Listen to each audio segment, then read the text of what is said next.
Hi, my name is Jim Arrabito, and I'm a Seventh-day Adventist layman. As a Seventh-day Adventist, I'm very, very interested in the fulfillment of prophecies in these last days. Especially am I aware of the place of Roman Catholicism in closing events.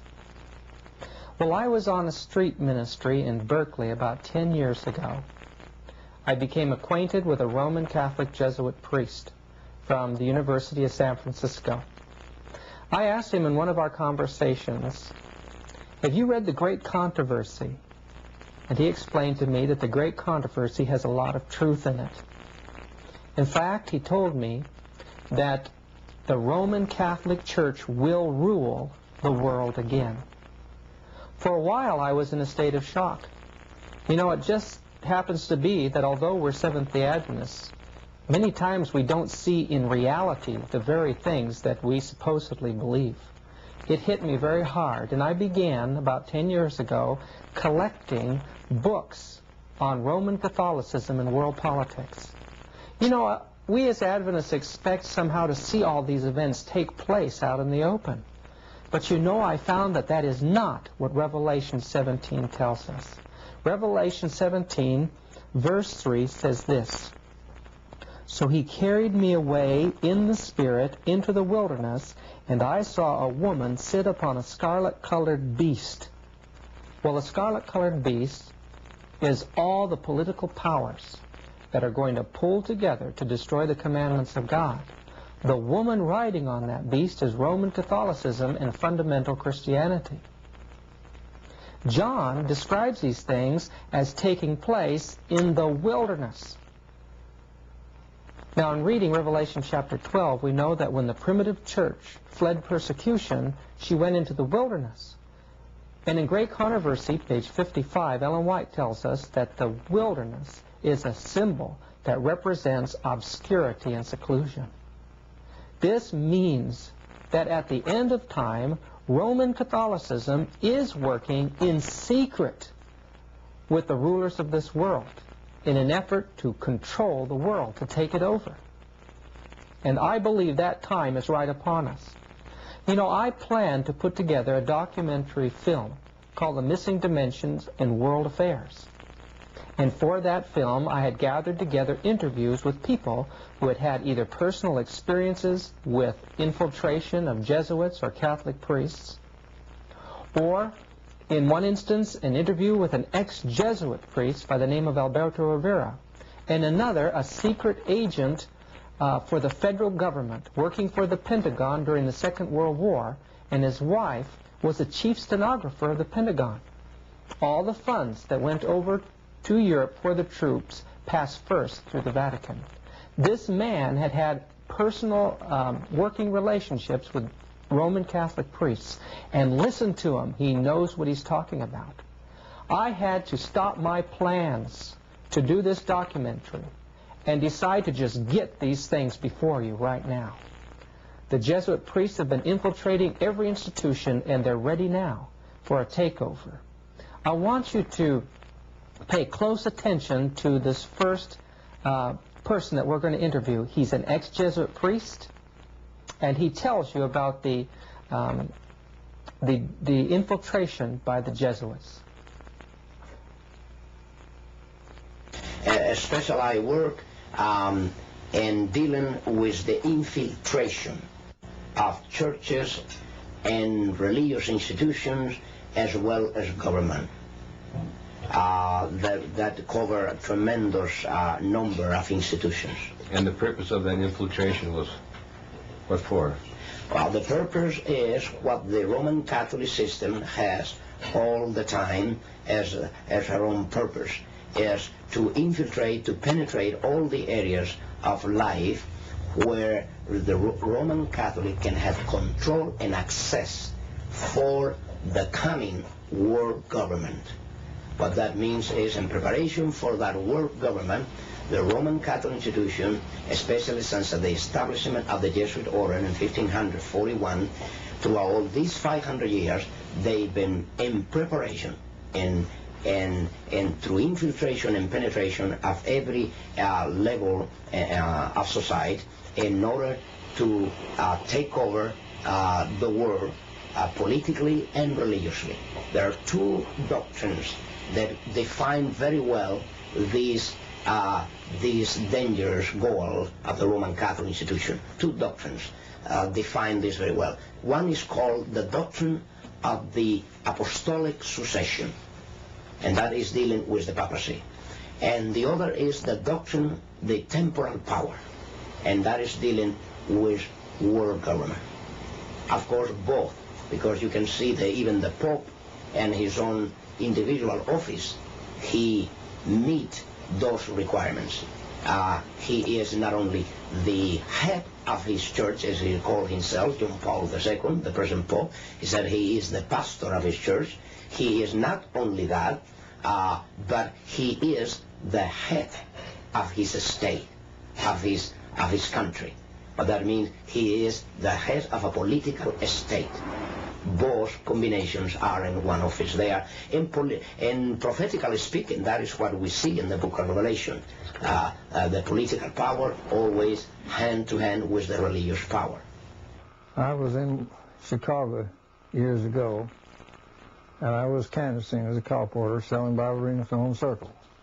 And we come to one great big mansion where the folks were rich in that area, and cars all around it and so forth. But I went up the door, and I was pretty sure this fellow was Catholic, so I gave him a Catholic canvas. And he invited me in, and then as soon as he got in, he turned the key in the door, and I said, wait a minute, what am I getting into? He opened another door into a great big mammoth parlor and a great big mammoth dining room with double doors in between, and all seated around the whole business was prelates, some from Europe and all the big ones from America. They were planning a Eucharistic Congress in Chicago. That was way back in the 1920s. And when they started talking to me, they tried to get me to be one of them and offered me every kind of a conceivable opportunity that you could think of. They offered me everything, money, scholarship, and the whole works, and told me the advantage of being Catholic and what they were planning on doing in America and with America. They said, we're going to take over America, and we've already got it fixed, so know how in the world can they escape becoming under our authority, and where we'll be in the jurisdiction and take over. I said, well, how are you going to take over the South? It's predominantly Protestant. It says we're going to seed the South with Catholic families, and then when they marry into the Protestants, their children will be raised Catholic, and before long we'll have a quarter, and then we'll have a third, then we'll have over half, and when we get over half, we've got America. That's one way of doing it. But it says that we've got other ways too. Well, I says, supposing all this was known, and the people, Protestants, knew this, he said, if they knew what we were planning on doing, there'd be bloodshed in 24 hours, and lots of it in 48. I said, are you prepared to take over in case that happens? He said, yes, we have our standing armies.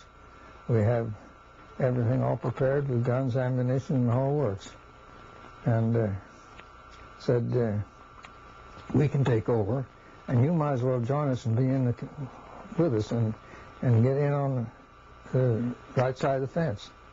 I said to him, I said, listen, there is nothing you can do to inveigle me to become a Catholic. I mean, nothing. I says, I know my horse is going through to eternity, and I'm riding on it. And I know your horses aren't, and I know that you'll be nonplussed entities when I'll be enjoying eternity and having a good time forever. And I'm going to see to it that I'm on the right side of the fence. And I know which side I'm on now. And I said, you might as well open the door and let me out, because I know that other people know that I'm in here, and there'll be investigation made if you don't let me out. One of the big fellows with a red cardinal hat got up and said, sir, he said, we're going to let you out. But we want you to know one thing, that everybody that's born in the United States that's not born a Catholic is on a card. You're put on a white card to begin with and kept on a white card until we feel like that we need to watch you. After that, we put you on a blue card and said after you're on a blue card for a while, if we feel like it, we just assume you wasn't existing, you're on a red card. Son, from now on, you'll be on the red card as long as you live. And I know they know me where I'm living and have followed me all around throughout life. They're still doing it. And, well, I could tell you a lot of stories, but that's just one. Yes, it was in 1967 when a friend of mine came to me very excitedly. He told me that he was doing some colporteur work in Indiana. And while knocking on different doors to gain entrance, he was invited into a home very quickly. And he wondered how come he didn't have to use his door openers. When he went in, the fellow who had invited him into his home said, I know who you people are. And he said, well, what do you mean? He says, well, let me show you something here. And he moved aside a rug from his flooring there, and under that rug was a door. He lifted up the door, and here were stairs that went down into a basement. And he said, I would like to show you something. So they went down into the basement, and this individual whose home he was in showed him just many files. And as he was looking at these files, he wondered what it meant. He says, well, he says, we know who you are, and I would like to ask you a question. Name me a name of somebody who belongs to your church. And so he said, okay. He named him a name, one of his girlfriends. And this man went to a file, picked out that name, and said this person was baptized on such and such a date, a member of such and such a church, etc. And my friends said his eyes got very large, and he says, well, what does this mean? How come you have this information here? This fellow said, well, I belong to the Catholic Church. I belong to a special order. And we have all of you on files in different parts of the country. This is the file that we have on your members of your church here. We know who you are, and we have more complete records on you than I believe you people have for yourself. He said, I just wanted you to see that so you would know that we know who you are. Well, my friend left that home. He didn't sell any books, but I think he became a more serious thinking individual after that.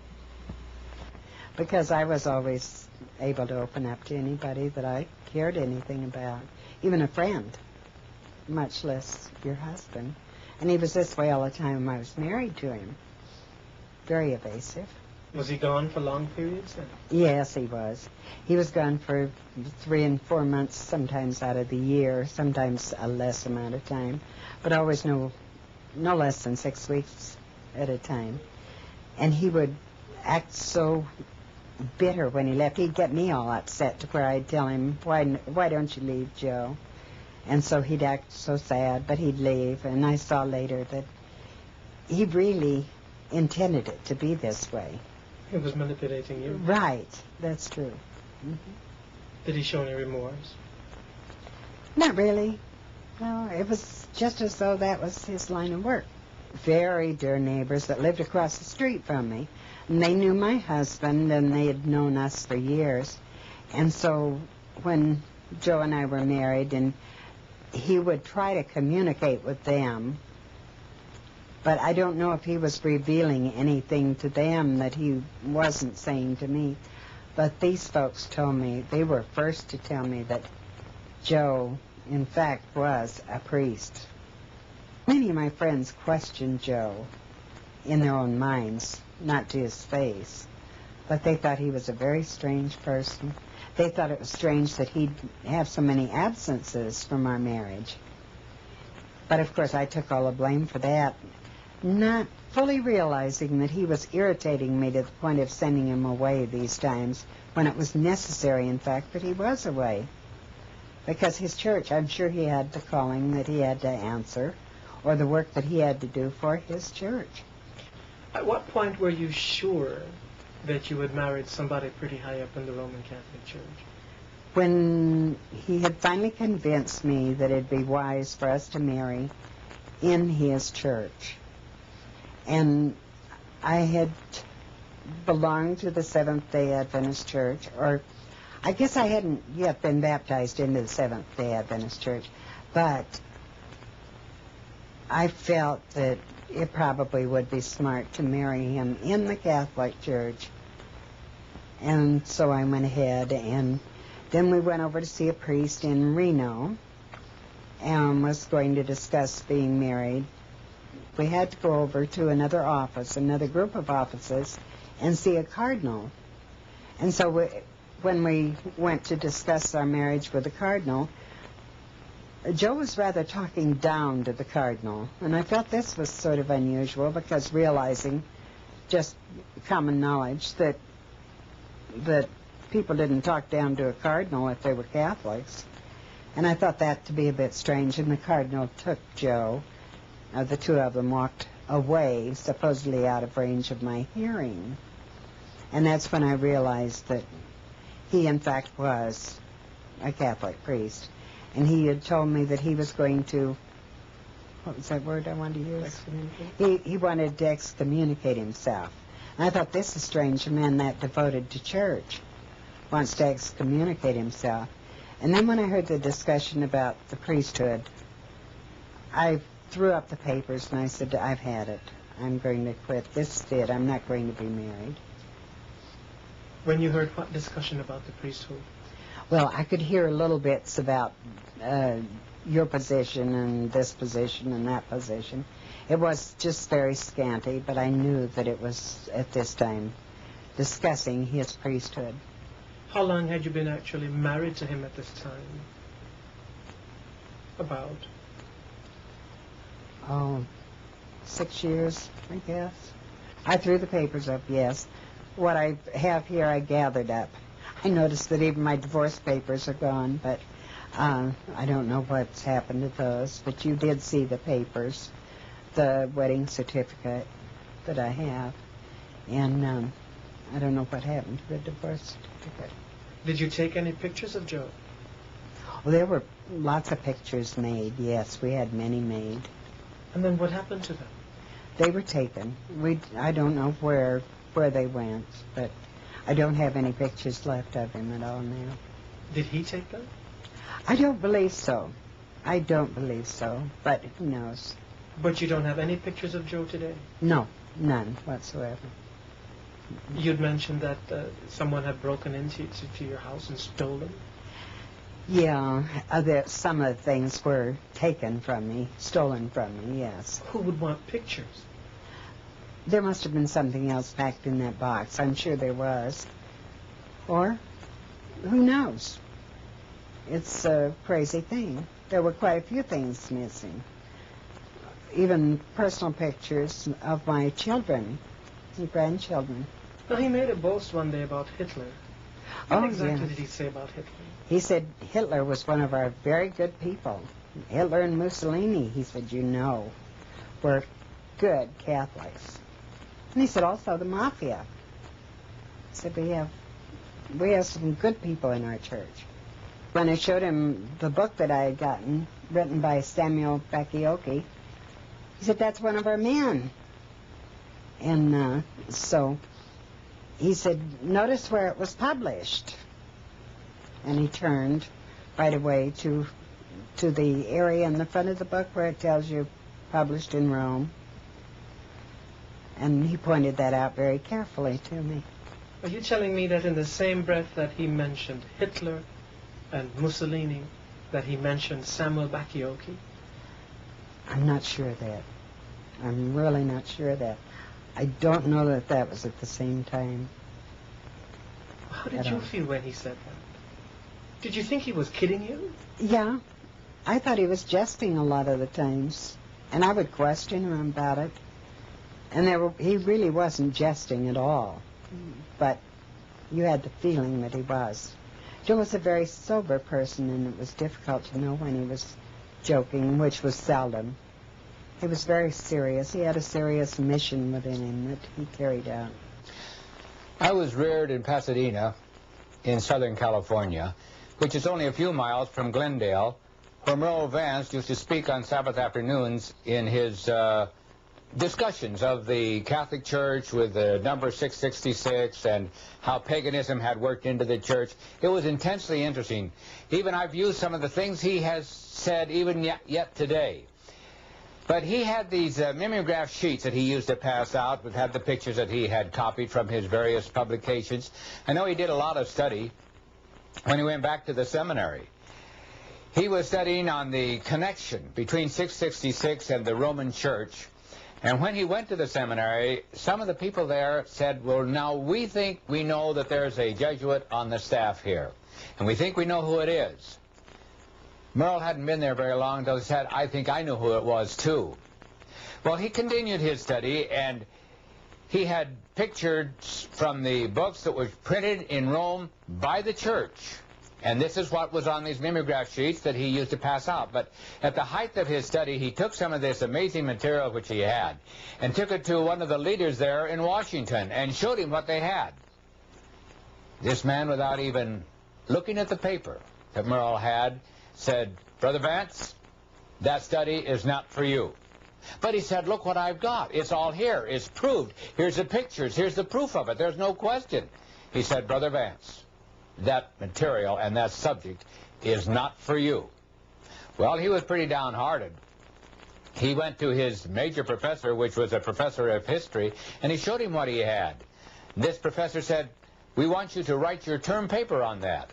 Well, he said, I'm sorry, but I've already talked with this leader, and he gave his name, and he says that I must not study this any further. So I don't dare write a term paper on it.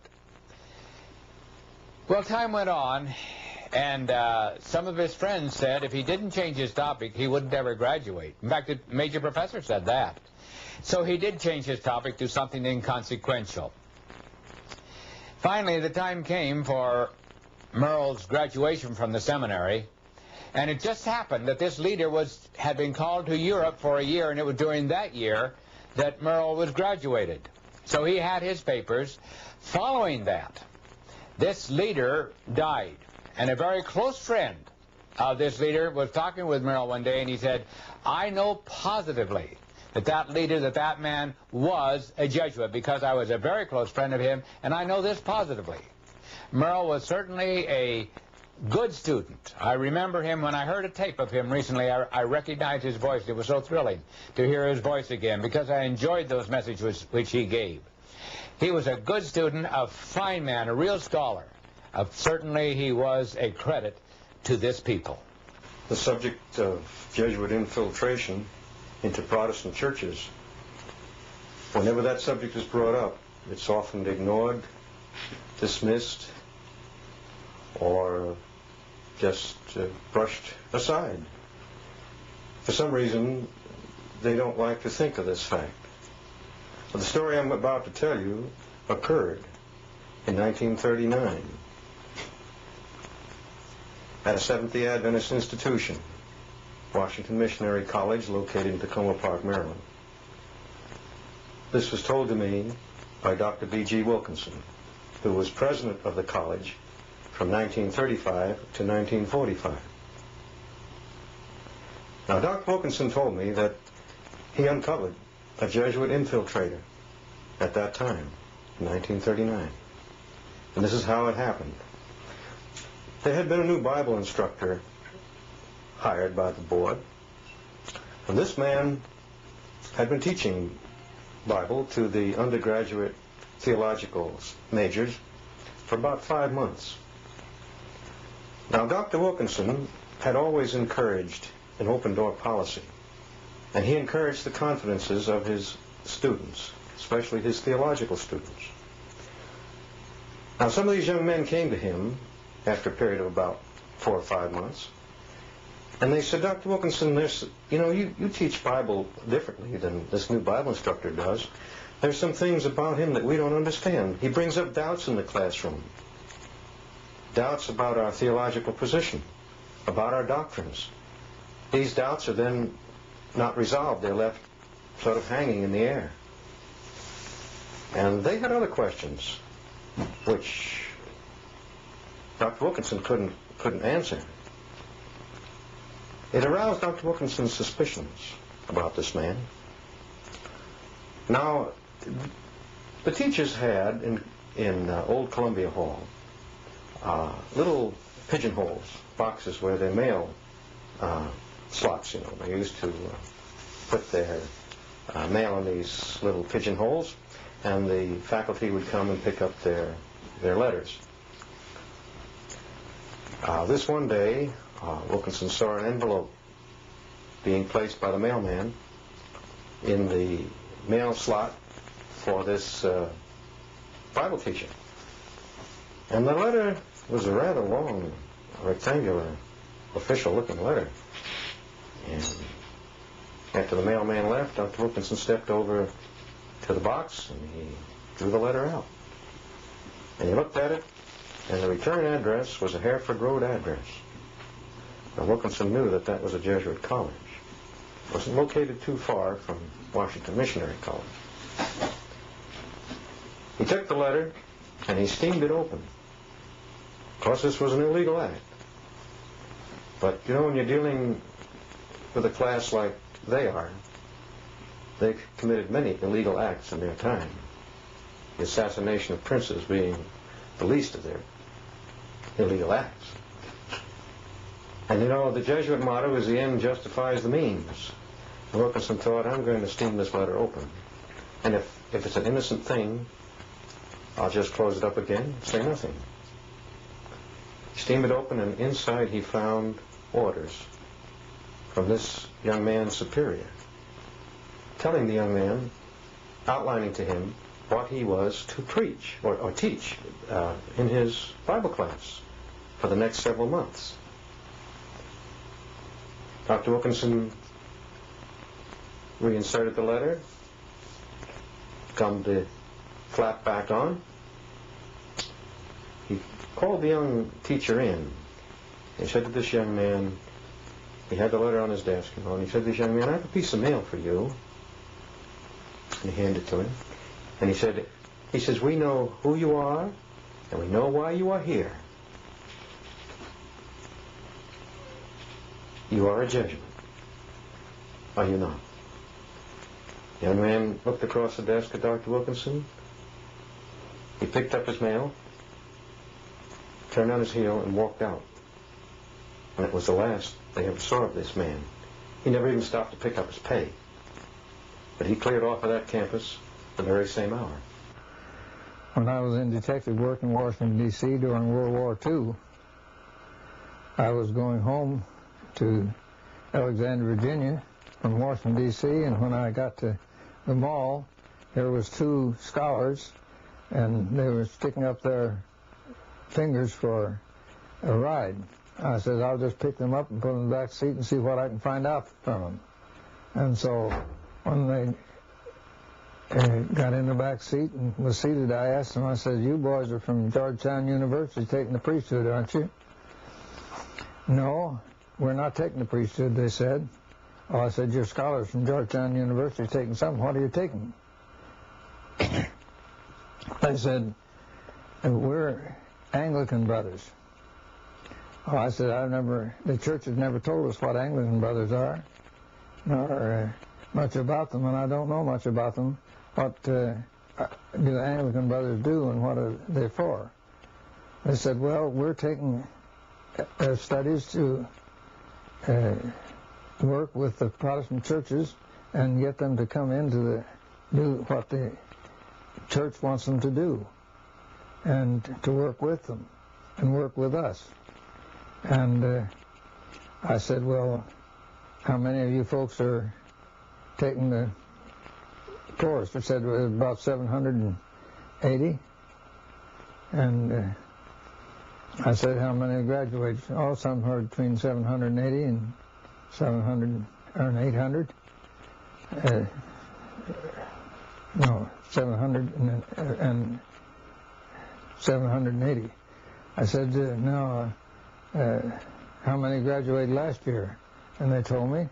And then I said, the year before that. And they told me, and I went back to, we had about 3,800 people graduated and out in the field. And I said, well, what do you boys do when you go out in the field? No, I said, first I want to know how many graduate next year. Well, it said it'll be somewhere under 900 anyway. And I said, how about what do you do when you graduate? Said, well, the first thing we change our names. And when we change our names, then we're allocated so many to this church, so many to that church, and to another church.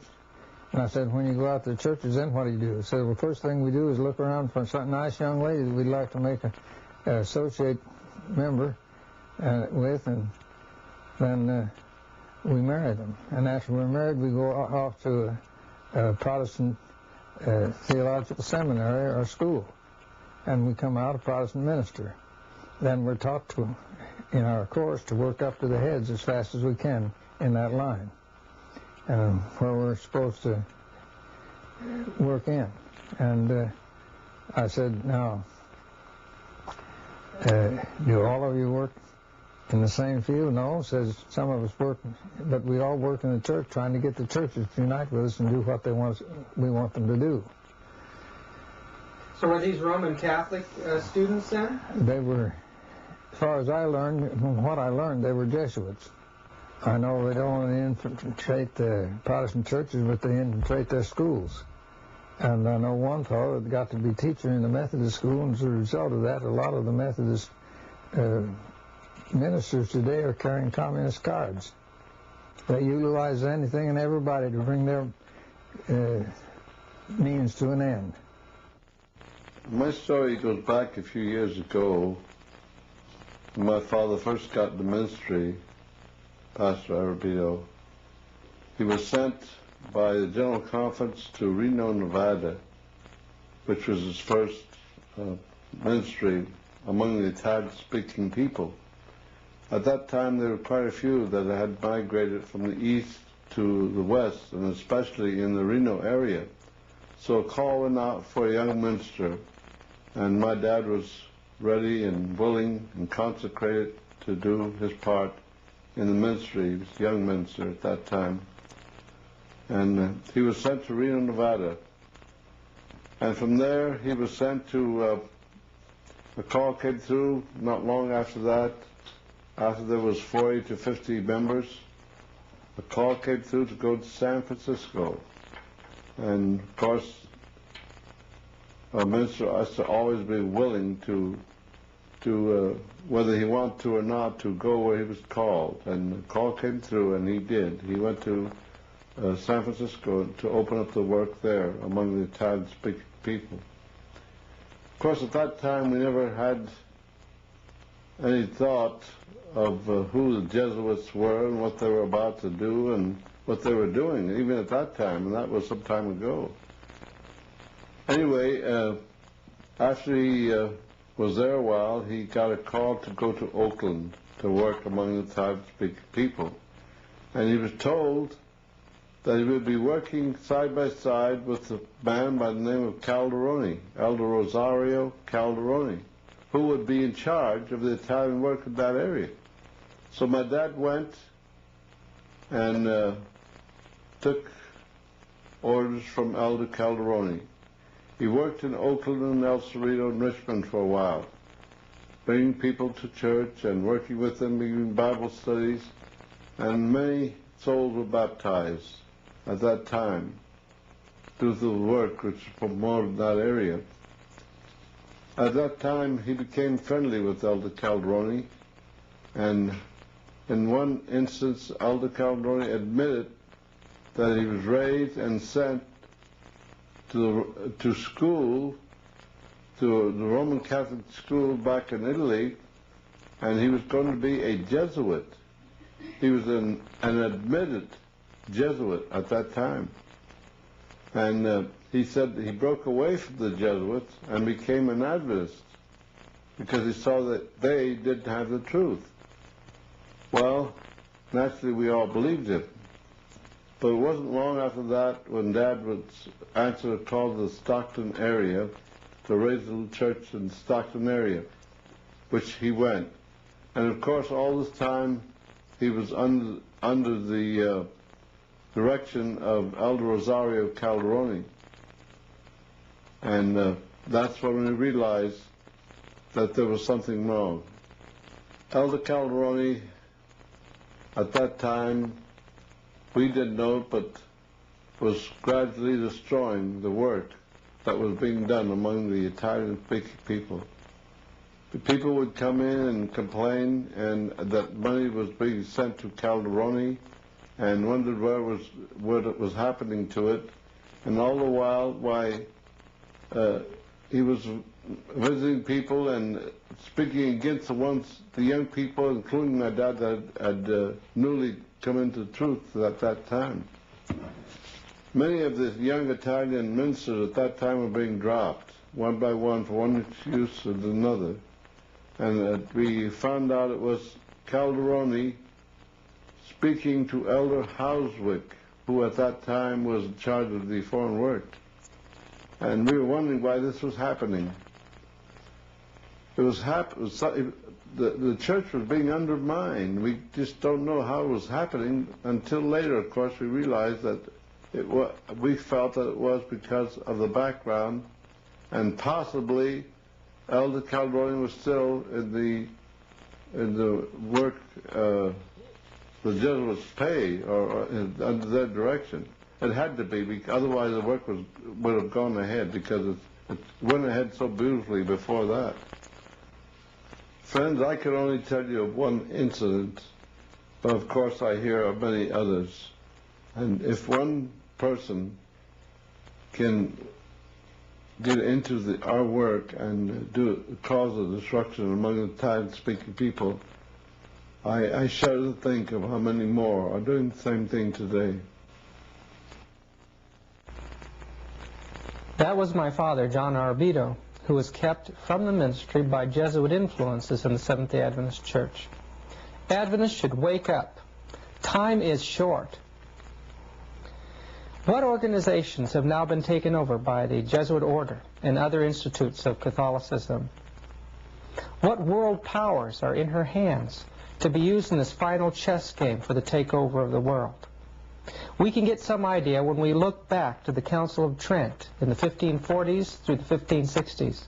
At that time, and during those years, we find vows that were taken by these secret orders to take over the education of the Protestants, take over their schools, take over their churches, especially to destroy the Protestant Bible by creating many translations, destroy the monarchies of Europe, destroy nationalism, to use astronomy and astrology to create new calendars that would eventually transfer the sanctity from Sabbath or Saturday to Sunday.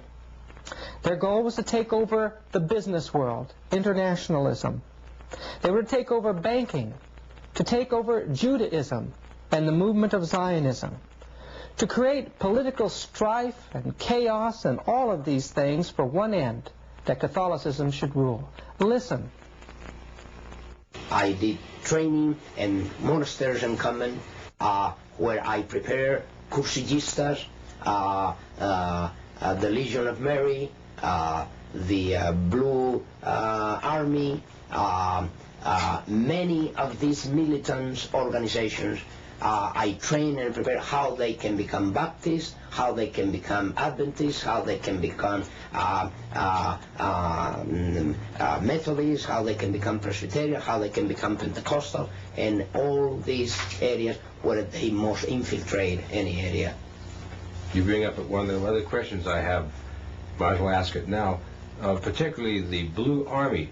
Is that in some way connected with the Fatima? That's correct. Is yes. that to protect it, or that they are the army that creates the greatest promotion of that cult, of that satanic cult here in the United States. In every country, the Roman Catholicism displayed this promotion to the so-called Virgin that is not even Mary, the Mary that we know in the Gospel, but a distortion of that really, truly Mary of the Gospel. They display to different militant organizations the promotional need for certain saint or virgin or whatever. And the Blue Army is the greatest promoter of the call to marry here in the United States. The Opus Dei is another arm of the Jesuits. What that means, you have Masons, you have Illuminatis, okay. you have the New Age movement, you have the Trilateral Commission, you have the Club of Rome, you have so many others. There are in different areas working through certain programs what they need in that particular area where these organizations move, whether they are secret or public organizations, they need to control certain area of certain people. And this is where and how they'll be ready to have them under control through these organizations. The Opus Dei mainly, they move next to what they call Christian democracy. The so-called Christian democracy is an outgrowth of this Opus Dei. It's exactly the words in Latin precisely define that. The Latin definition is for Opus Dei is the work of God. What that means, the Opus Dei. Opus meaning the work, and then you have how you call Dei, Opus Dei, the work of God. When the Council of Trent occurred, it was controlled by the Jesuits. Yes. How about the Vatican II? Is there a connection? Yes, the connection is very, very, very prophetical. I will say this, and I think that will clear the whole point here, because it's so prophetical that while the Council of Trent was the first council to be managed by the Jesuit order, the Vatican Council was brought about by the same Jesuit order with the same intention. And you know the intention of the Council of Trent. The intention behind the Council of Trent was the Counter-Reformation. What was the intent of the Vatican Council II? Another Counter-Reformation, but called today, how you call it? Renewal. You see the point? Now, the change was a name, but the intentions were the same. Yes. See, more sophisticated today. Yes. You see, the Counter-Reformation was taken to the Council of Trent. That was the entire Counter-Reformation was performed by the Council of Trent, decrees. Then through that time until today, Vatican Council II came about with the idea of renewal. That means another step forward, and the final, I will say this is the final stage of a Counter-Reformation. Now, how about the charismatic movement? What's the connection with that? The charismatic movement is serving the purpose, as we said, of one of the many issues. As we said about Saturdays and Sunday, they'll pick up every issue with different denominations. In the case of the charismatic movement, they pick up the charismatic movement because one factor. They could not bring under subjection the Pentecostal denominations. They couldn't. They could not. Even when they went through the ecumenical movement before, from 1945 down to our day, since this already started. As a matter of fact, if you want to know, the World Council of Churches started by financed by the Jesuits in Europe in 1945, after the end of the Second World War already, or by the time that the World War was to end, already the Jesuits were at work trying to unite all the Protestants in Europe. And that was the origin of the World Council of Churches and the ecumenical movement. Today the charismatic movement is serving that purpose. Where a Pentecostal could not be bring into the ecumenical forum, they brought it through the exercise of charismatic gift.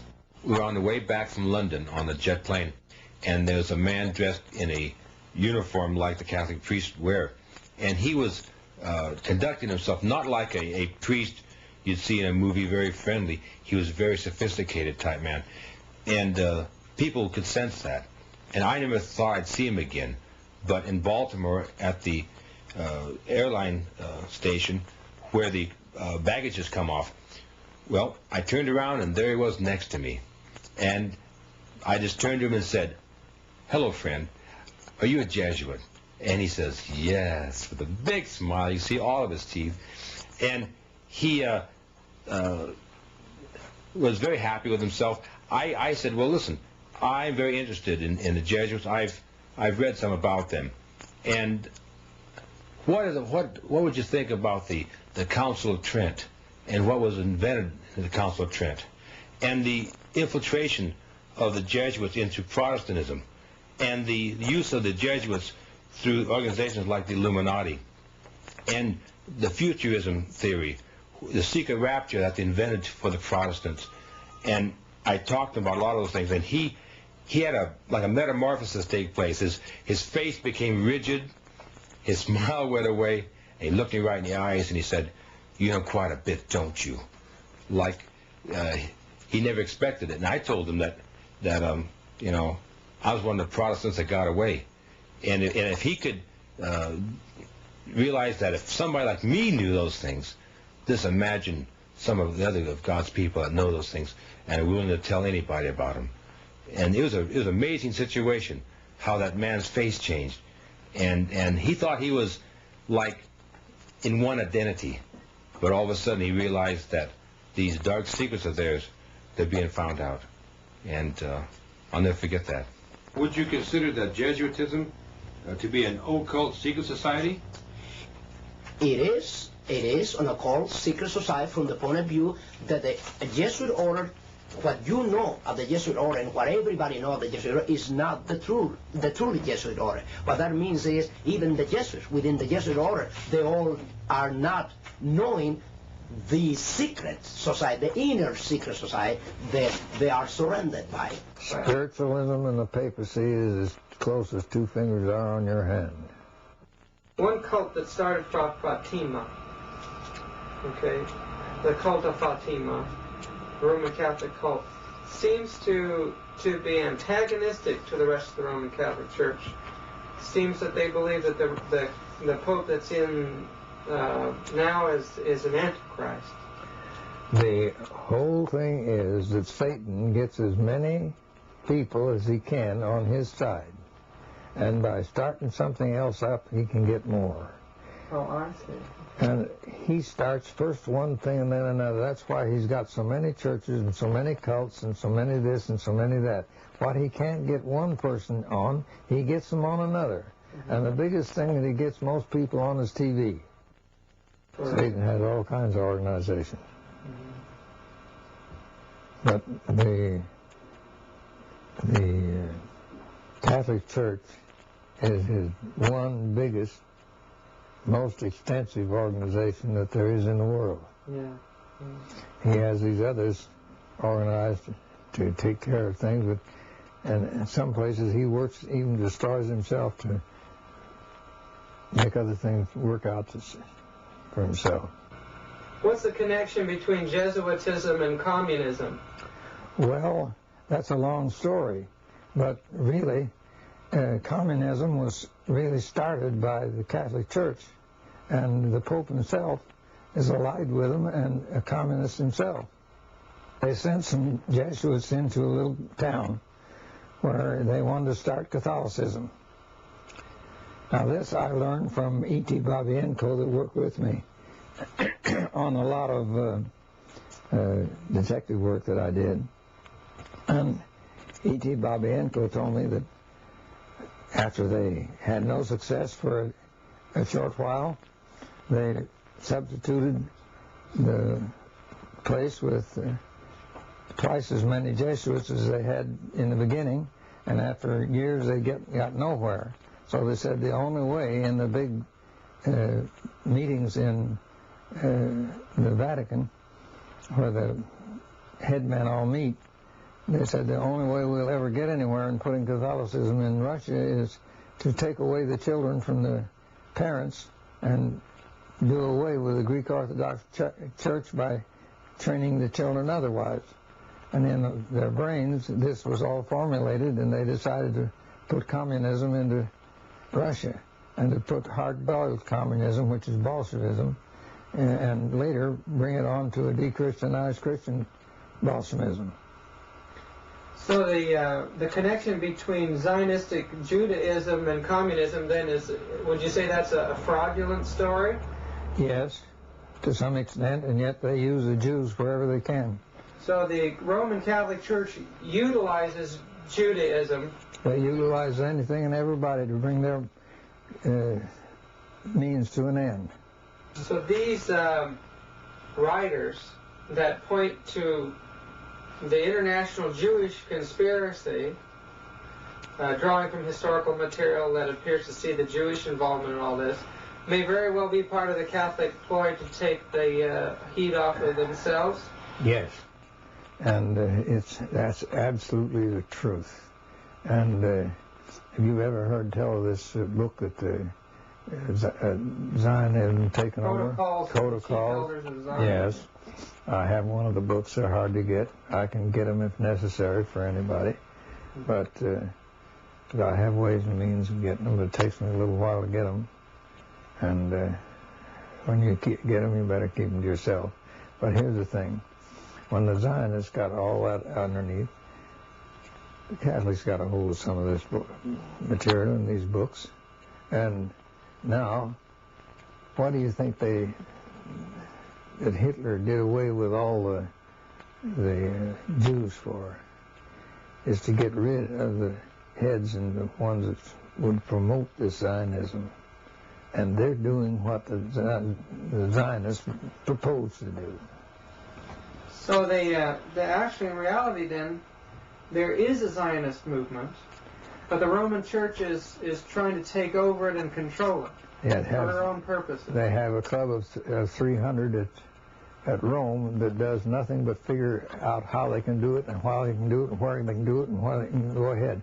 The war in Vietnam was nothing more than just using the United States to put in Catholicism into Vietnam. What do you know about the organization of the Knights of Columbus? I know too much. Too much. And too much to tell. Oh, I see. But I know one thing. That is that they're a strong organization in the United States, and they have a lot to do with this here Mustachio Army. The Ustachis? Yes. Are the Knights of Columbus also organized in other countries? You bet your life they are. Or are they financing the Ustachis of certain? Wherever there is in other countries, they're organized. Wherever the Catholics are in force, they're organized. Well, is the Knights of Columbus an extension of the Jesuit order? Well, but into secular society? They all work and with together. They're dovetailed. Do you know anything about the connection between Roman Catholicism and Masonry? They're tied in together. Would you say Roman Catholicism actually manipulates and controls Masonry? They've got to the place where they're in control of a lot of things, and they have a lot to do with Masonry. You know, one of the heads of Masonry, at the head of things, is a Catholic. One night he told you that they run our church. Tell us about that. His people run our church, he said. Who were his people? The Catholic Church. The Catholic Church run all churches. He said that to you? Yes, yes. And specifically that the Catholic Church runs the Seventh-day Adventist Church? Well, very much like that. I don't recall exactly the way it was worded. This is the impression that I got from what he had said, the statement that he had made. We. He always whenever he said we, that was the church and he. He always included himself as the church. From Jeannie's testimony about her marriage to a Catholic priest agent, we get a sense of the tremendous confidence that the Roman Catholic Church has now in her position of dominating the nations and its institutions. Very soon we're going to be locked into a period of terrible persecution, and there'll be many martyrs among the faithful Christians. Listen to the words of Revelation 17, verse 6. And I saw the woman drunken with the blood of saints and with the blood of the martyrs of Jesus. She is uniting with the rulers of the world. Listen, in verse 12, and the 10 horns which thou sawest are 10 kings, which have received no kingdom as yet, but receive power as kings 1 hour with the beast. Rulers in this world will give their political power to a system, a political system that will be dominated by the papacy. And that system is going to make war upon God and his followers. In Revelation 18, part of our last message to the world is to tell the world, all nations have drunk of the wine of the wrath of her fornications, and the kings of the earth have committed fornication with her.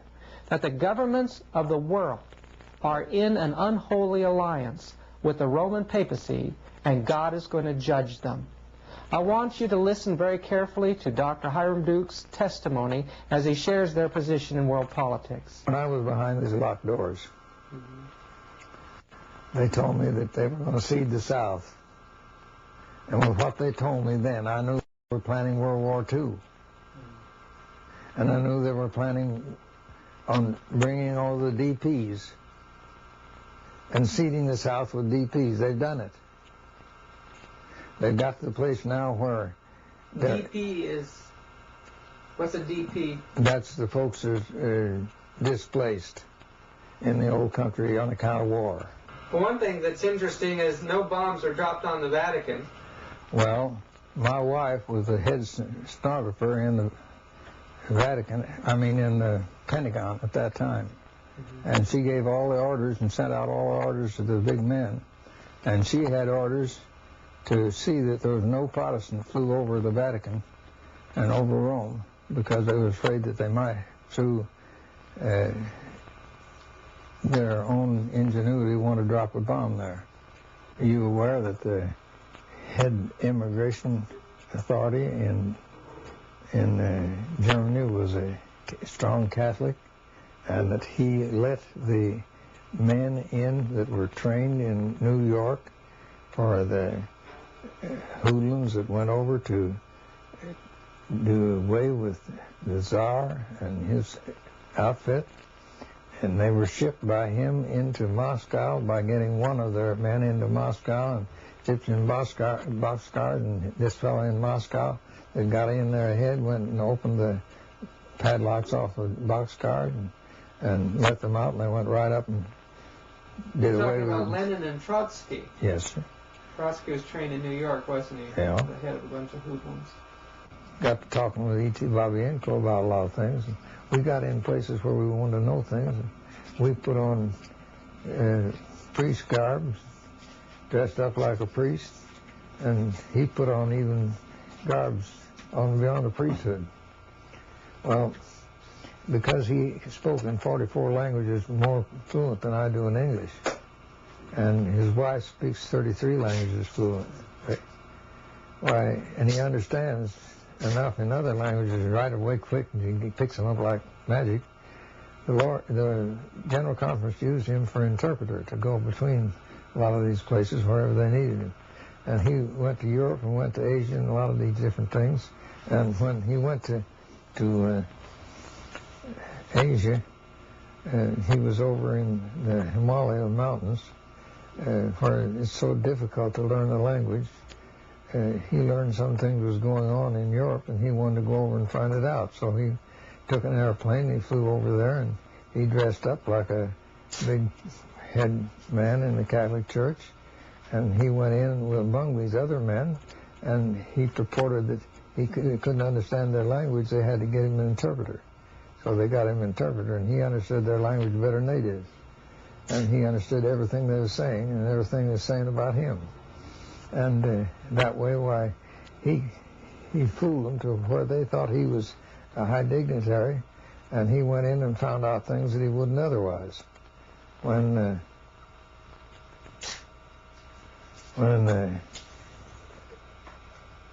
he found out when he went to Europe that they were planning on getting rid of the Greek Orthodox Catholic Church.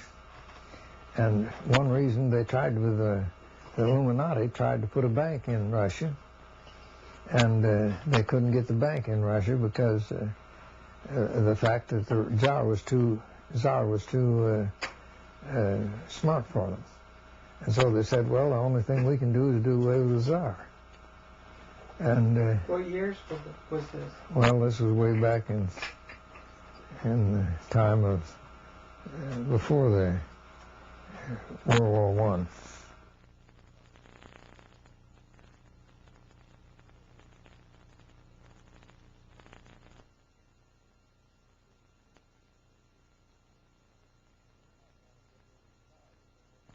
They wanted to not only get rid of the Tsar, but they wanted to get Catholicism into Russia.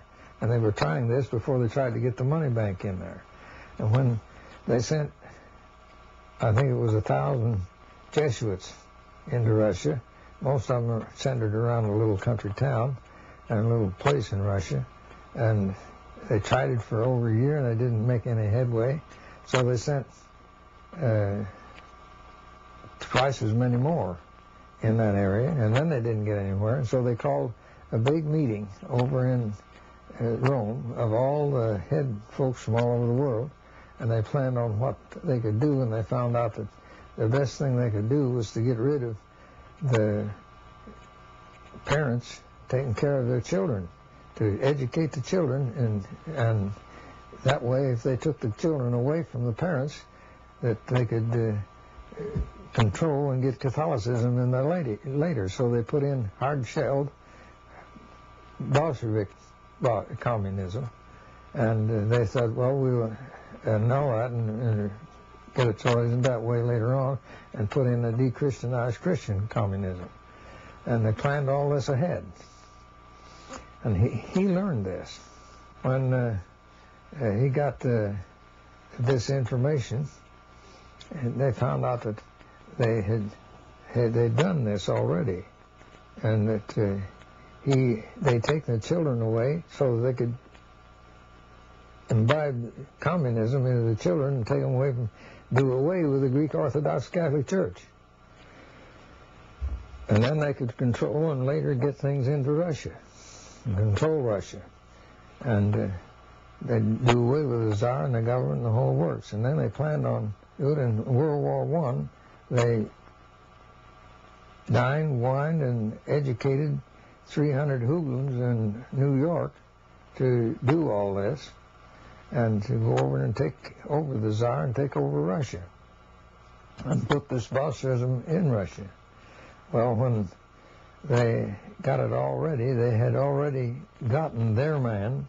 The first president that they really put in was Woodrow Wilson. And they had gotten him in office, and so they told Woodrow Wilson, you tell England if she don't let those men in the ship that you've captured go on into France and things go on through, that we won't bring the United States in and won't do anything for you, and you'll be out of luck. And so immediately they let the ship go on into France and went into Switzerland, down into the dark forest, and the head man of migration was Catholic, and he loaded one of them on the train and got him into Moscow through one crook or another. And then when he got him into Moscow, he loaded the rest of the 300 with all their guns, ammunition, and money, $20 million in gold, in boxcars, and sent them in there. When they got there, this fellow that was in Moscow opened up the boxcars that they were sent to him, and out they come and went right straight up and took the Tsar over, and they were scared for a long time that they weren't going to make the grade, but they did. And communism was in Russia. Now, after they got that all done, then this fellow decided there's something going on, and I'd like to know a little more about some of these things. So a little later, he went over to a new part of the Balkan states and went in dressed up the same as he did before. And he found out that they'd called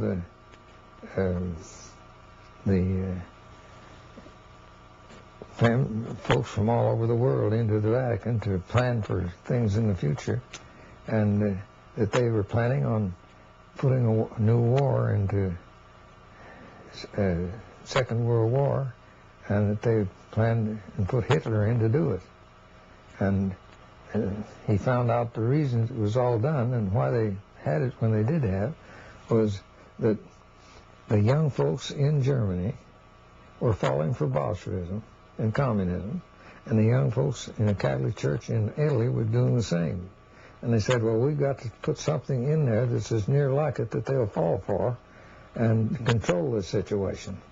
And so they finally, after considering a lot of things and so forth, they said, we've got to do something because something's got to be done. They had put out a magazine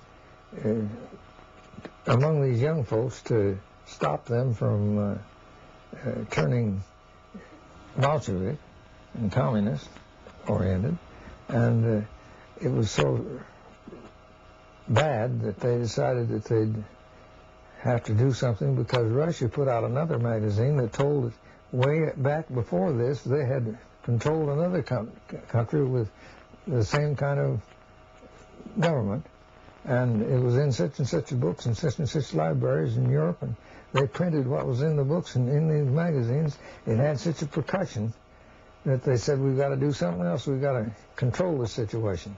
So they said, we'll put in Nazism in Russia that was born in their brains, and fascism in Italy, and we'll pick our men, and they had Hitler picked, and his face altered to do the job. They sent money. What do you mean by his face altered? Well, they altered his nose and different things. Oh, really? And then they picked Mussolini for Italy, and they sent hundreds of thousands of dollars to begin the situation, and it went through the Swiss banks into Germany. I know of that from what about E.T. Babienko told me. And when they got the whole thing started, it was all planned, fascism, and that's how Hitler got to be head of the German army. What about all of his occult interests? You know, well, that's all planned. Aryan, Northern European race stuff, Hollow Earth, and all that. That's all invented stuff that they worked out together.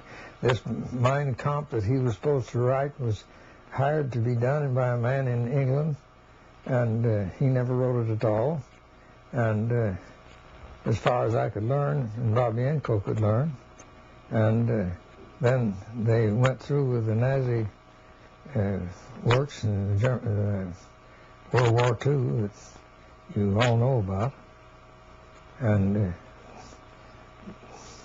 now we have a breakdown in the communism. It isn't the old Bolshevik communism, and Catholicism is being put in Russia, and our work is going forward because they couldn't let Catholicism in without letting us in, and they're still holding down on things, but they're using Catholicism to gain control of the whole world. Over 50% of the world is communist today. I'll tell you something else that you might be interested in, and that is that when Woodrow Wilson was put in, the Catholics brought in enough Catholics from Europe with the understanding that they were to vote Democrat to throw the election for Woodrow Wilson. It's a pity to have even to say that at this point in the history of the United States, in the history of the presidents, has not been other president. From the time of President Washington, that was the first president to be utilized by the Jesuits. If you were not aware of that, President Washington already was initiated by the Jesuits to bring about the first communication with the Vatican ever known in this country. From there on, President Reagan, to all this time, President Reagan has come to fulfill the greatest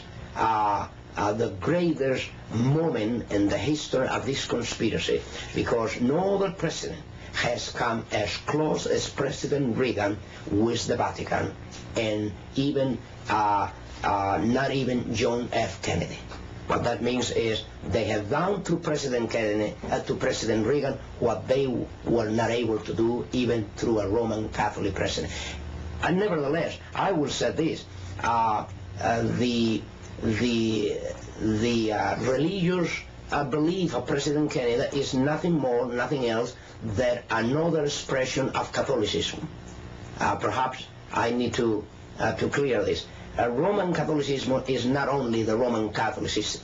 Roman Catholicism is still, and it has been at work outside the Roman Catholic system. But that means there are many daughters of the Roman Catholic system outside the Roman Catholic system.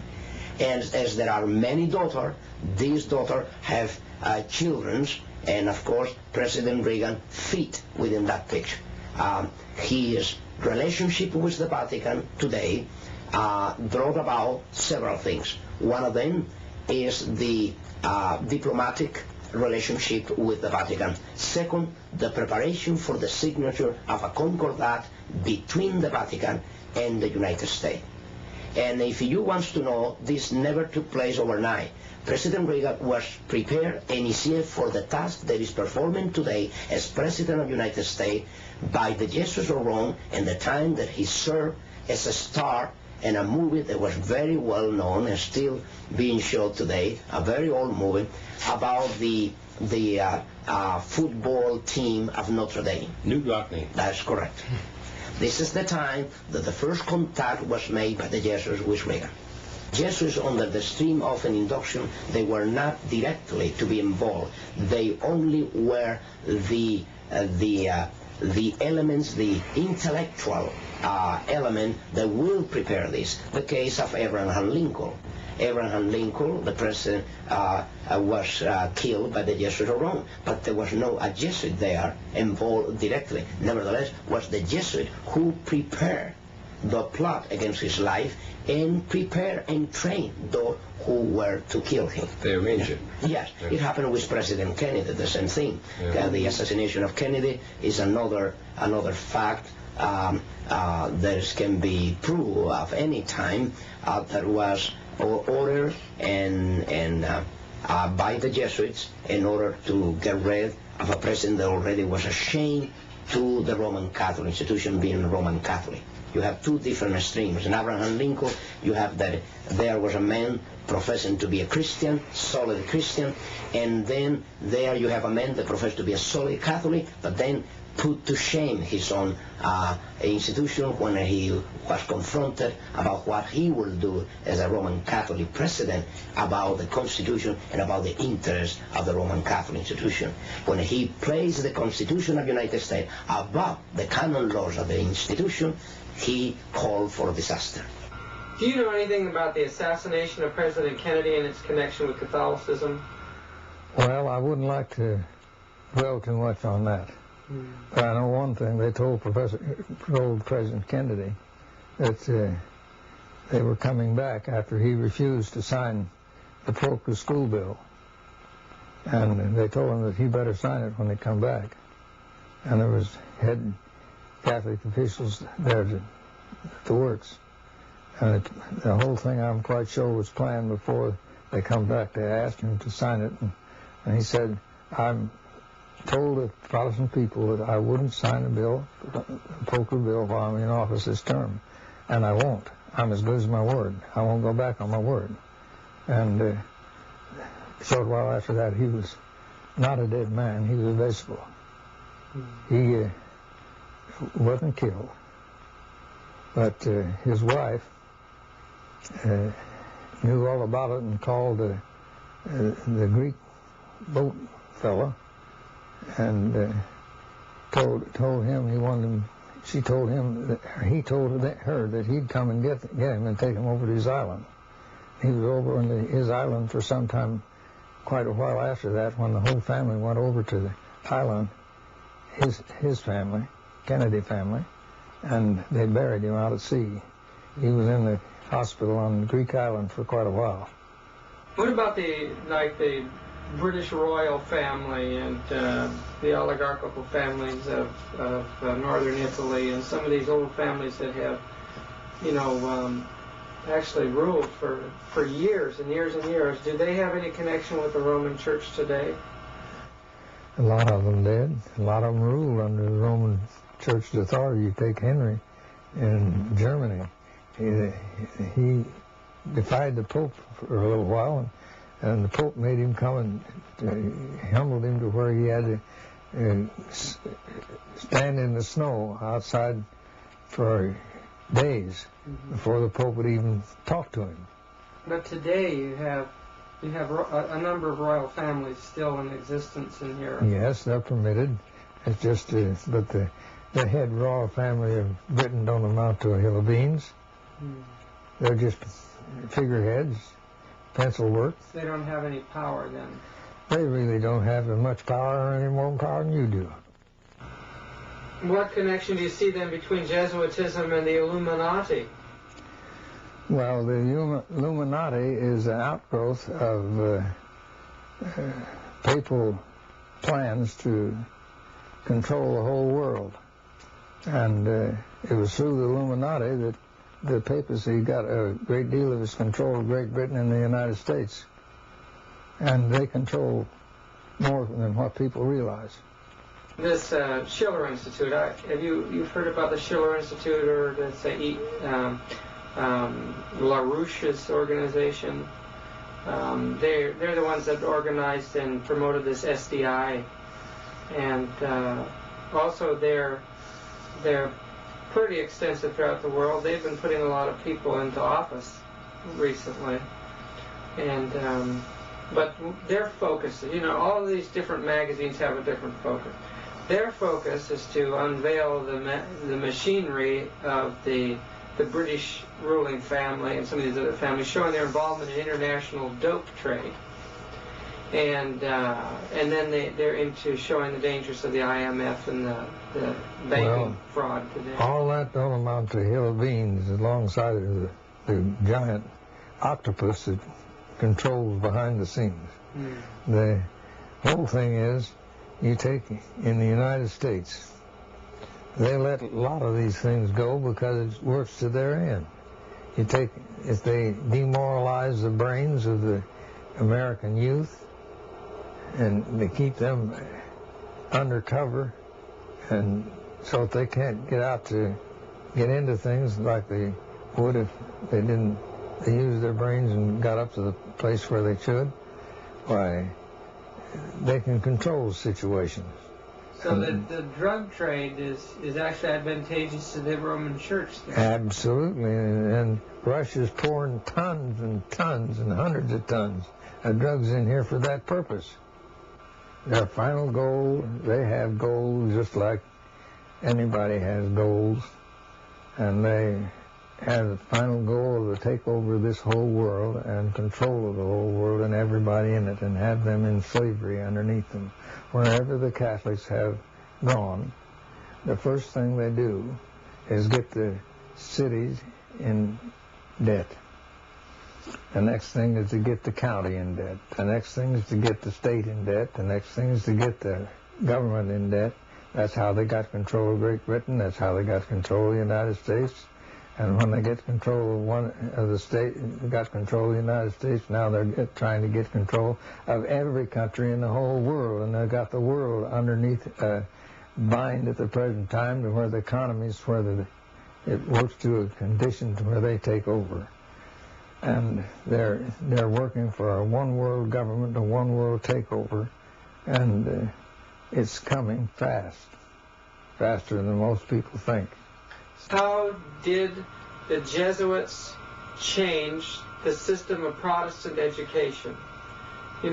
Just what did they do? And how is the Protestant education now different than it was, say, prior to the Anti-Reformation?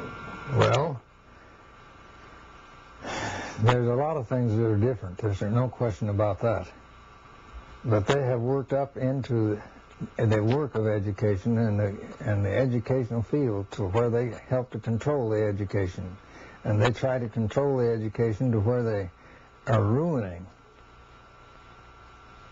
the morality and the Protestant that are being educated. Why would they aim against morality? Isn't the Roman Catholic Church a Christian church, and wouldn't they want to teach morality? They want to get rid of the other Protestants, and they'll do anything that is up to their ability to do away with it. Let me tell you where the Knights of Columbus has done and performed a tremendous job in the United States in education, in public education. The authors of the chaotic situation of the public schools in the United States has been and are the Knights of Columbus in the United States. The Protestant churches never, at any time, used the theory of this here, what do you call it in my mind, rapture theory. It's a pure Catholic theory, and when the Jesuits got into the churches as ministers and teachers, they started teaching the rapture theory to the Protestant churches, and now the Protestant churches are all wrapped up in the rapture theory and teaching the rapture theory. What value is it to the Roman Catholics for Protestants to teach the rapture theory? It does away with the sanctuary service in heaven and its work that's going on now according to the Holy Scriptures. How does the Roman Catholic Church fit into this rapture theory? Well, it came about as a result of Luther teaching that the Pope was the Antichrist, and to get away from the teaching of the Pope being the Antichrist, they decided to try to get some other theory to outdo it or overcome it. They first got one other theory that it was Antiochus Epiphanes that was the Antichrist, and none of the Protestants would accept that in those days, and so then they got the theory up of the rapture theory, and none of them would accept that. But when they got enough Jesuits in the Protestant church to teach it as ministers and teachers, then they accepted it, and today they're teaching it. What about the work of Alcazar and Rivera? Now these were two Jesuits that are starting already way back early, and before the 1600 already. Rivera and Alcazar were already commissioned to penetrate, since the infiltration was very difficult in the days through the Reformation. They can spot an infiltrator very easily in those days because the struggle was face-to-face with the Vatican.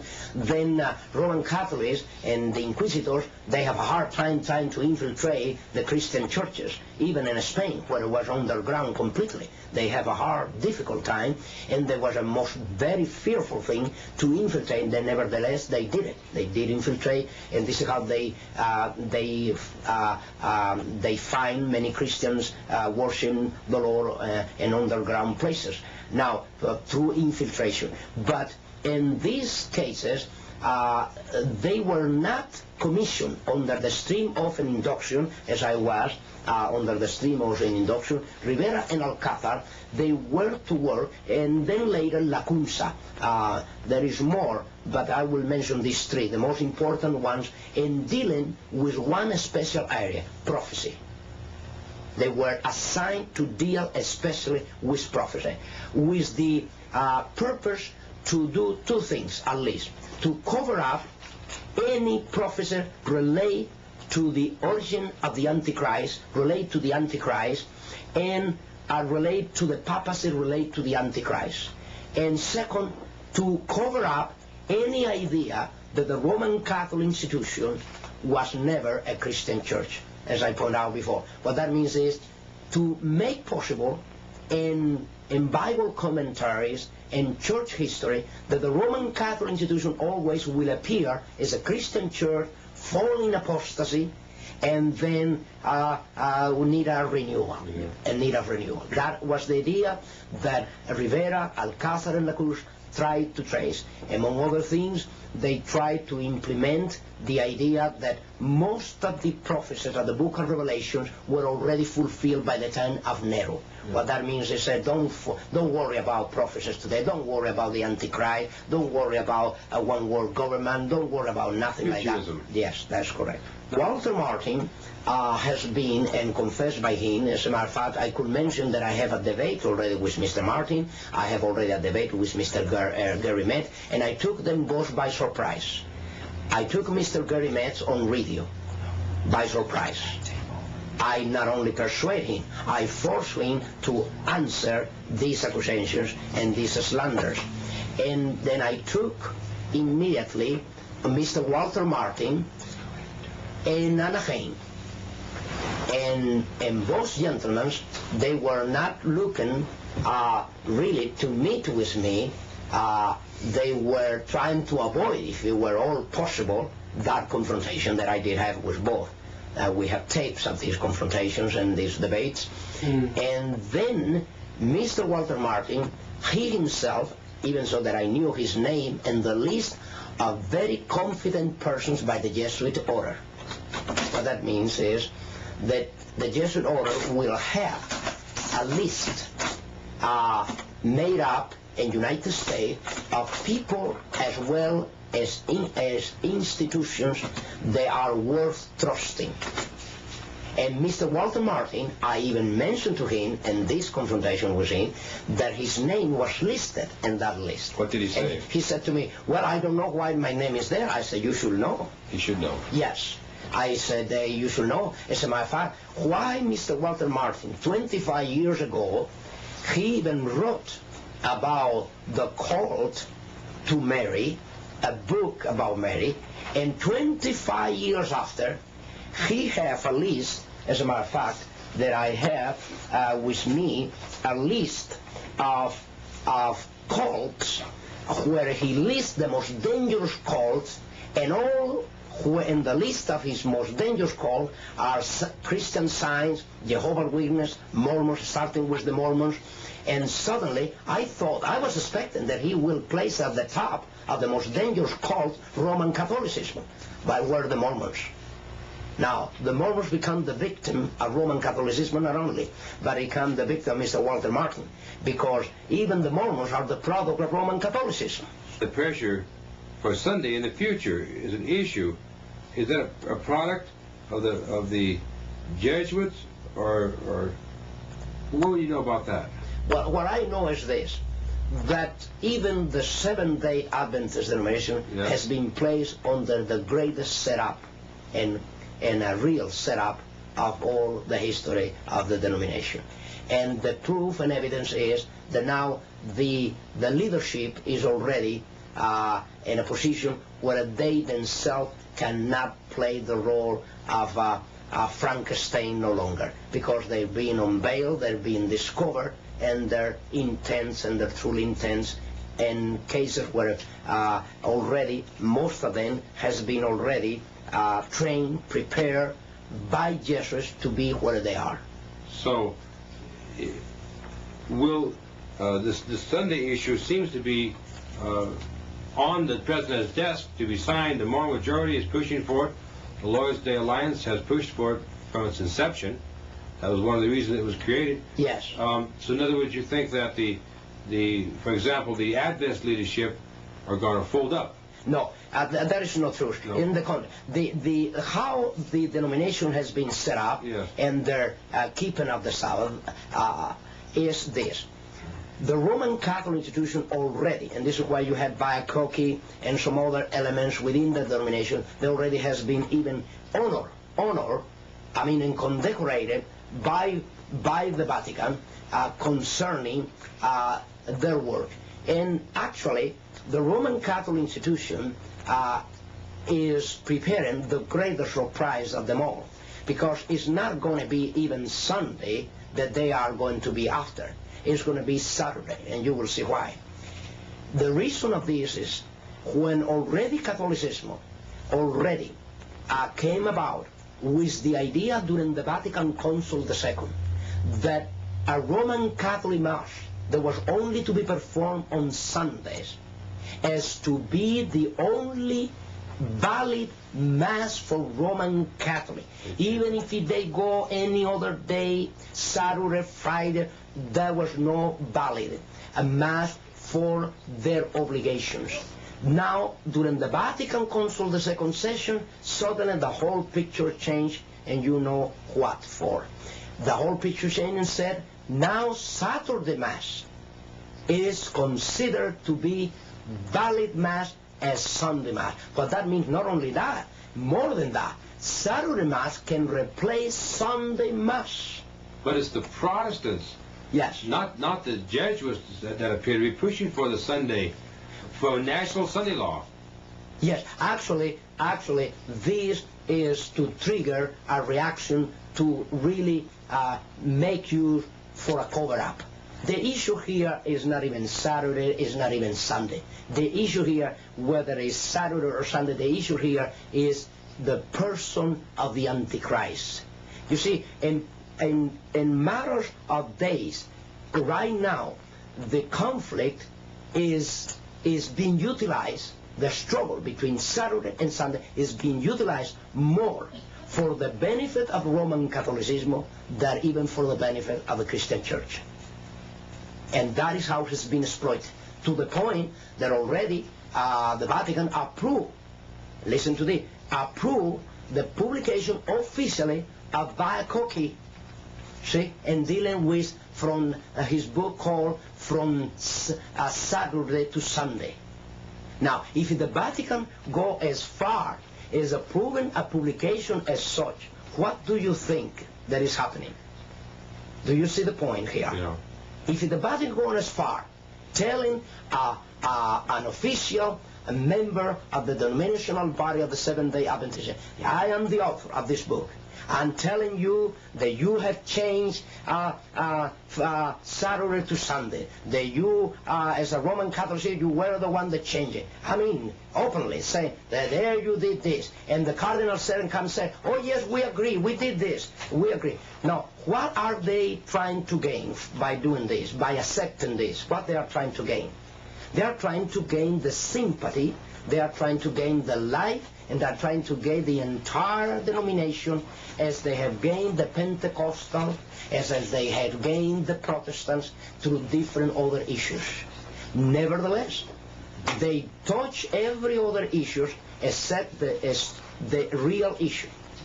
Through any other issues, like the tongues business, the charismatic gift, you see, they are dealing with their things where nobody can see what is behind. In other words, they cannot openly see any evil because you will see the Vatican as a good, in a good position, a renewal position, say, yes, we recognize that we did wrong, we changed from Saturday to Sunday, and we admit this, and we're going to do something about it. The Vatican Council did it. You see, we are going to incorporate now officially the Mass on the day of Sabbath. You see? So the Bible's clear. Oh, yes. When they go that far, you can see one thing for sure. Now, there is, in this issue, in my own personal belief of the Scripture, you do not see that the issue in prophecy is one day or the other. The issue in prophecy is more than a day. Is more than a day. The issue in prophecy is who and where is the Antichrist now. Once that the person perceives the reality and the manifestation of this prophecy, they'll know the rest according to the Scripture. But when a person is blind to the reality of who the Pope is, and the Pope is granting every favor to every other denomination, they'll believe that the Pope is not such a bad guy at all, after all. The whole thing is that they don't care what happens to people. Or who wins, as long as they come out. As long as they're out on top. Yeah. And they see to it that they're on top or it don't begin. Or they put an end to it. Now, they have, in a short while past, said that there's too many of these proselyting people from South America in the Catholic Church. And there's too many people leaving the Catholic Church, and we've got to do something to stop it. And we're going to do something to stop it. And they've worked and told their priests to that extent. And that comes straight from the Vatican. Now, who is the proselyters?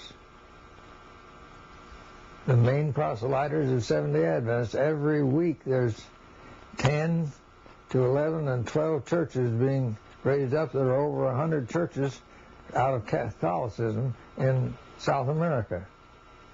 The same thing in the countries above that. And they said, we've got a plan on doing something about this, and we're going to do it. There's more opposition for it in the church than out of the church. Well, I'm wondering if there's a certain amount of activity or infiltration in the church that would try to hold these things down from within.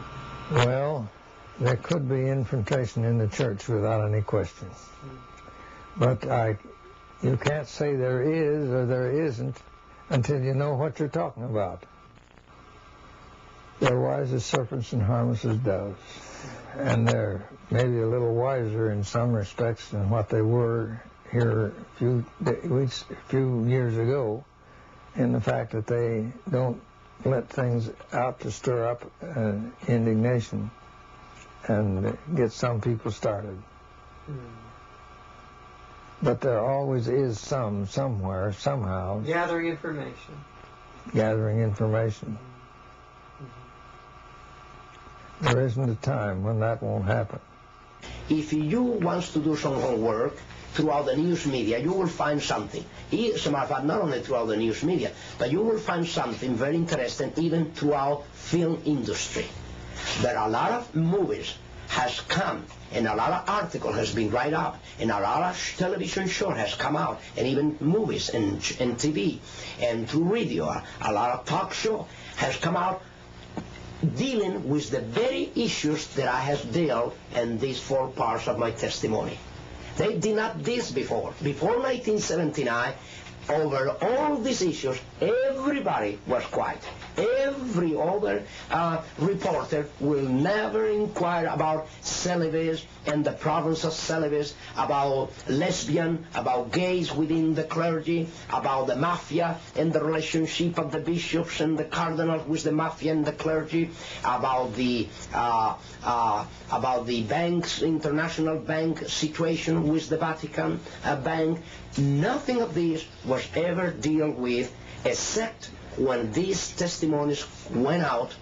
Then the news media started dealing, the film industry started dealing with priests that were unfaithful priests, cardinals that were unfaithful cardinals, bishops that were unfaithful bishops. As a matter of fact, even Jesuits within the Jesuit order were sent out immediately to answer to these very issues, to answer in their way. What that means is they went saying from every direction, yes, we recognize there are priests involved with the mafia, there are even bishops. We recognize there are priests that they have broken their celibacy and they have committed a fornication and they're still committing fornication. We recognize it. But you see, the church is another matter. The idea always was to tell the Catholic people, tell the Christian world, yes, these things happen, but this is isolated. This is one priest, a bishop, a cardinal, someone that was unfaithful. But this is not the religion. This is not the system. This is not our belief. This is not our life. This is not our conduct. That is what they pretend to do. You have, among even present Jesuits, Hans Kahn, the German Jesuits, and then you have Malachi Martin. These men under dispensation. What that means, granting them the authority and the power by the Vatican and the Jesuit general to go out and speak against the Pope, speak against the liturgy, speak against the clergy, and they will not suffer excommunion. You see that they can go now trying to deal with these very issues, trying to justify that regardless of all this commotion, of all this immorality, of all this corruption, of all these crimes, this is different from the mother, from the system. These are individuals within the clergy, but not the system. And of course, the system is the one that created them all. Has there been a certain promotion to create in the United States a special way of looking at Roman Catholicism? Oh, yes. Yes, you mean type of propaganda special for this country? Yes, definitely. This is why they has been so successful here in the United States, being a country of a Protestant inheritance with a Christian beginning, right in the 1620, when the Pilgrims arrived to the northeast coast of this country. And suddenly, today, is making a concordat between the Vatican and the United States. Now, what that means, this is the greatest treason ever known to the very founders of this country. I mean, the most direct treason and betrayal that have taken place in this country has taken place, and the fact that now this government is looking for fellowship, for relationship with the very criminals that caused the greatest massacre in Europe, by which massacre and through which persecution the Pilgrims arrived to the northeast coast of the United States. We were told that the United States would repudiate every principle of the Constitution, and I'm sure that that is not too far in the distant future. You know, an integral part of the papal policy was an organization called the Inquisition during the Middle Ages. It began in the 12th century under Innocent III, which was the most powerful of all the popes of that time period. The purpose of the Inquisition was to seek out heresy and stop it, but it used some very unorthodox methods. One of those methods was to force certain confessions out of Christians or others, and with those confessions, use them to form public opinion, to raise crusades, to destroy the primitive Christian church. Crusades went out that destroyed people by the millions. We'll not know how many until the Judgment Day. But the Inquisition, the Catholic Church said, well, yes, there was an Inquisition, yes, we destroyed people, but it was part of the barbarity of the times. Others did it too. But of course, she claims that she's changed today, and Protestants are believing her. But you know, the Inquisition still exists, and it's actively being carried out. Beneath many of her large churches today are instruments of torture. I want you to listen to the testimony of Dr. Rivera as he begins to share with us about the Inquisition today. In your training and in your life as a Jesuit priest for many years, did you ever come to the point that you were required to destroy human life? Definitely. It's part of the oath and induction of any Jesuit that come under the oath and induction. And perhaps you care to know that I have revealed a great deal of this in this booklet after Alberto came out, the first part of my testimony, dealing with my minor seminar and major seminar as we went through these questions. And now you have in double cross, it is revealing at least a little part in these pages here. Page, let's see, this is 12 and 13 at least.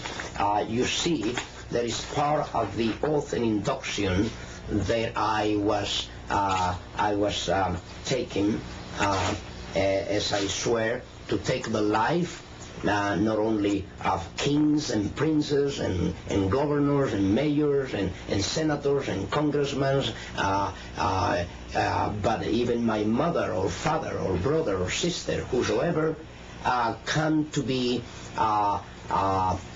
between the interests of the Roman Catholic system and the interests that they pursued. What that means is, if a president of a nation is there to interfere with the interests of the Roman Catholic institution and their pursuit of power, they will be crushed. They'll actually, we were granted, I was granted that authority, that power, to exercise that authority, that power. That when any individual, whether he is a child, whether he is a woman, whether it's an elder man, whether it is a boy, whether it's a girl, whether it's a king or a queen, regardless of who the person is, when that person, that city, that nation, this country, opposed to the goals of the Roman Catholic Institution and interfere with, that already call for disaster.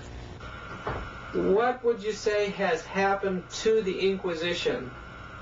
You know, right now we don't see inquisitional tribunals, but we know that the goal of the church is still the same, and the engine of the Inquisition was set up all over the world. What's happened to that particular department of the church? It's still in force in one way or another. He said to this fellow, if you weren't a Catholic, what would you be?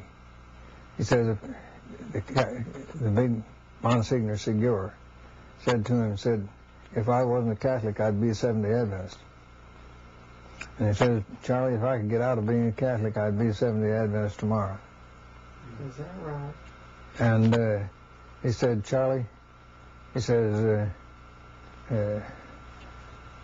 I advise you, if you can, to be a Seventh-day Adventist and join them. And then just a short while after that, it was the time when in the spring they have Good Friday and they don't eat certain things and meat on certain days. And they were having to go way out in the morning early and leave to their work. And so they had a special concession of the Chinese cafeteria that he was in, or restaurant, that he would come down at 4 o'clock in the morning and fix their lunch and give them what they wanted to eat. And Charlie Hibbert says to him, said, why don't you order yourself up a good beefsteak like I do? You know there's nothing to that. He says, well, he said, I don't mind to, I will. And while he was ordering up the beefsteak, he said, I don't know, I feel funny about this. And he went ahead and they ate the beefsteak, and he had his hat on when 3 big dignitaries of the Catholic Church marched in to find him and tell him about some of the work he had to do. And when they left, Charlie Hibbert looked at him and he said to Charlie Hibbert, you don't know what this means to me. He says, I'll catch hell for this. And he says, I used to be the head official that did the punishment for the folks that weren't living up to what they're supposed to. And if you go back to the great big churches in New York, you'll find way down deep in the basement where the corners are cut off like corner cupboards would be. And I was the one that took the people that was sentenced and changed them in that corner, brought 1 brick and 1 tile of mortar each day, and their meal until there was 1 opening for 1 brick. And I put in the last brick and the last tile of mortar. And behind there's many skeletons. He says, you don't know, Charlie, what this means to me. I was the chief executioner for that deal. And me to eat beefsteak like this, he said, I'll hear from this in a few days. He says, I'm from that tribunal back there.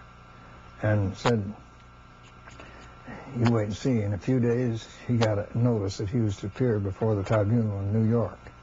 And when they left on the train, he said, Charlie, if I live after this, said, if I live, I'll send you a card, greetings for your birthday. The card never came. I could tell you stories like this for the hours. So the Inquisitional Tribunal is still active for Roman Catholic people? It's still active, and it is for people that are not Roman Catholic, if they get a chance to, without too much publicity that would damage them, their work and their cause. Now, in Mexico, they opened up the cloistered convents and turned some of them into museums, so tourists can see the torture implements that were used on the nuns. And I imagine that in backward countries like Mexico and Spain and some of these areas, this type of thing keeps going without interruption then. It's still done in America to some extent, too, in the United States of America. Yes, and I've seen in some of the basements where they're building some of their churches where they're preparing to put some of those things in. They actually have cells and things underneath. They have cells underneath, way down, not only one story, but stories and stories below. There is enough left of the old Inquisition. I will say there is a new Inquisition today, not even tomorrow, is at work today, and here, even in the United States, and has been always. There is not replacement of a new Inquisition replacing the old. No. What happened is that the old Inquisition, as the years went by, under the sponsorship and guidelines of the Jesuit general and the Jesuit order, they has been changing their devices and their tools, in their I would say their devices, and their methods. You see, what happened is the Inquisition is the same Inquisition. The Holy Office never closed the door since it was established in 1200. You see, it never closed the door. As a matter of fact, within the Vatican, this is an office that never closed the door day and night. Today have a different name. It happened that they have a different name today, as they have different devices and methods to bring people to trial. Today, the Inquisition is at work. As a matter of fact, you have a book here that is called Night Journey from Rome, that we came to publish. A Night Journey from Rome is one of the last converted Roman Catholic priests in the United States, an American priest that was converted to Christ and his gospel about 2 years ago, and came with us to the reading of Alberto, the first part of my testimony. He was Clark Butterfield, is his name, a Californian priest. There is the book here, Night Journey from Rome, and here is the most revealing thing about the actual Inquisition in the United States. He was so much aware of the reality of that Inquisition that in his own will, he prevented even his relatives, his own mother, his own relative, from bringing his body to the Roman Catholic parish the day that he was ready to depart to be with his Lord and Savior. And he almost prophesied, and I will, because exactly that was the intention. Immediately that he was killed by the Jesuits of Rome and Detroit, Michigan, through a Roman Catholic doctor, member of the Knights of Columbus. Mm-hmm. Then you can see that Inquisition is alive and well, with different devices, different methods, and a different name. Today they call the Office for the Preservation of the Doctrine and the Faith. We were trained in many different things, from chemistry for poisons to warfare of any kind. And of course, we were not to be involved in these things. Let me explain this. Jesuits, under the stream of an induction, they were not directly to be involved. They only were the elements, the intellectual element that will prepare this. The case of Abraham Lincoln. Abraham Lincoln, the president, was killed by the Jesuits of Rome, but there was no a Jesuit there involved directly. Nevertheless, was the Jesuit who prepared the plot against his life and prepare and train those who were to kill him. They arranged it. Yes. It happened with President Kennedy, the same thing. The assassination of Kennedy is another fact that can be proved of any time. Does the idea of assassination, murder, persecution, and suffering bother you? It really shouldn't. I remember when a Roman Catholic priest stood in this studio and told me that they were watching me and that they were serious about any threat to what they wanted to do. I told him, go ahead, shoot. What difference does it make? As long as I'm alive, I'll present this truth, but if I die, then my troubles are over. Everyone that will be in heaven will have suffered for Christ. When we get there, our Master will have scars in his hands, and only if we suffer will we feel we have a perfect right to that place. In fact, in Revelation 12, verse 11, we read, "And they overcame him by the blood of the Lamb, by the word of their testimony, and they loved not their lives unto death." This message we have to give, we've got to give without worrying about consequences. It's a divine message of truth. It can't fail. We're fulfilling the prophecies of the closing events, and it's going to go through to completion. It's time for all of us Adventists to wake up. Give up the things of this world and go forward and give this message. Now, I want you to listen very carefully as Dr. Rivera and Dr. Dukes share these thoughts with you. The Lord is still in control. The Catholics are going to do what they're going to do.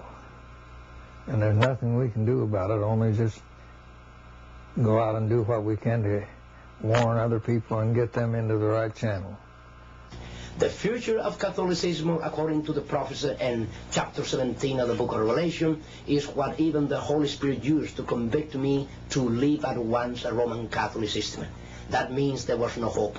I became a Christian within the Roman Catholic institution, and I want to stay within as many to help the others. And there, from 17 to 18, God's revealed to me there was no hope within the institution. Why haven't they removed the Adventist Church thus far then? Because the good Lord has had a hand in things, otherwise it would have been done, and that's positive in my way of thinking. But they have plans for the Adventist Church now, and they have plans on fixing it so they can't buy or sell. The best advice these days for Roman Catholic is to come out of her. That is God's decrees. Come out of her, my people. For Christians is what the book of Ephesians chapter 5 relates. It said clearly, do not have fellowship with the unfruitful works of darkness. What fellowship? Rebuke them. That is the position of a Christian, and that is called by the Holy Spirit. I will say these are the two most urgent messages to be communicated. To the Roman Catholics, to come out of her. To the Christian, keep out of her.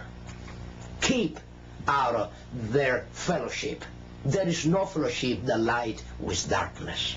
The seventh day is the Sabbath, and that God still reigns, and no matter what happens, no matter what the Catholic Church does, no matter what the Jesuits does or what their plans are, God's behind the scene and He's with us. We have nothing to fear. Nothing to fear. Do you believe there is Christians among the Roman Catholics? There are any Christians? And the person says, yes, there are Christians. Oh, I know. My own mother, my own father, you'll see. They don't believe in all these things. They just go there to witness about Christ. But they are truly Christians. You see the point here. They will say, she was not a Christian church, she's not a Christian church, she will not be, but they come and tell you there are Christians within the Roman Catholic institution. That is impossible. A person, when is convicted under the Holy Spirit, being a Roman Catholic, the first thing that the person felt and know that she or he must do is to leave Roman Catholicism. Because Roman Catholicism live first from then, and then they leave after.